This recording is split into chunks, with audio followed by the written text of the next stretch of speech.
China's economic downturn, from Beijing to the provinces. The Chinese economy is experiencing a serious crisis that is affecting both major metropolitan areas and smaller cities.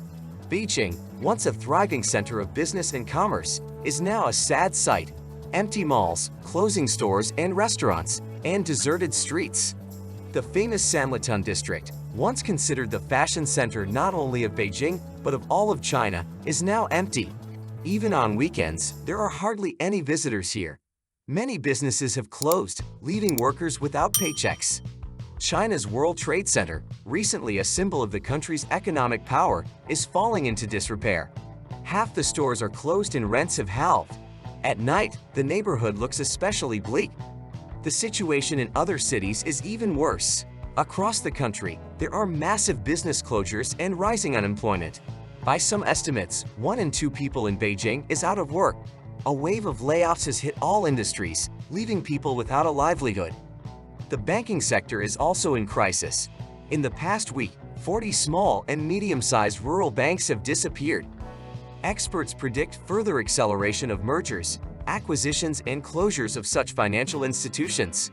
By the end of the year, a significant reduction in the number of rural commercial and village banks is expected. The authorities are trying to replenish the budget through retrospective tax audits. This has angered entrepreneurs, who accuse the government of neglecting the interests of the people. Many companies are forced to stop production because of their inability to pay huge amounts of additional taxes. Natural disasters exacerbate the situation. The southern provinces of China are suffering from severe floods, resulting in numerous casualties. Residents accuse the authorities of deliberately dumping water without warning the population. Official statistics speak of more than 60 dead, but the real numbers could be much higher. Experts note that many floods in China are man-made. Despite significant investments in the flood protection system, the effectiveness of these measures remains low. Local officials often make decisions based on personal interests rather than concern for the safety of residents. The ongoing economic downturn increases financial risks and puts enormous pressure on banks and other financial institutions. Small and medium-sized banks are the first to face the threat of survival. Many rural small and medium-sized banks have collapsed across the country in recent years. The situation is of great concern to ordinary citizens and experts alike.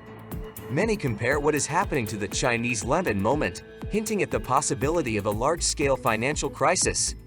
In conclusion, I would like to note that despite all the difficulties, the Chinese people show amazing resilience and patience. I want to believe that the country will be able to overcome this difficult period and come out of the crisis renewed and stronger. Thank you for watching our video. If you like the content, don't forget to give us a like and subscribe to the channel. Your support is very important for us and helps us to create new interesting content. We wish you a good day and see you soon.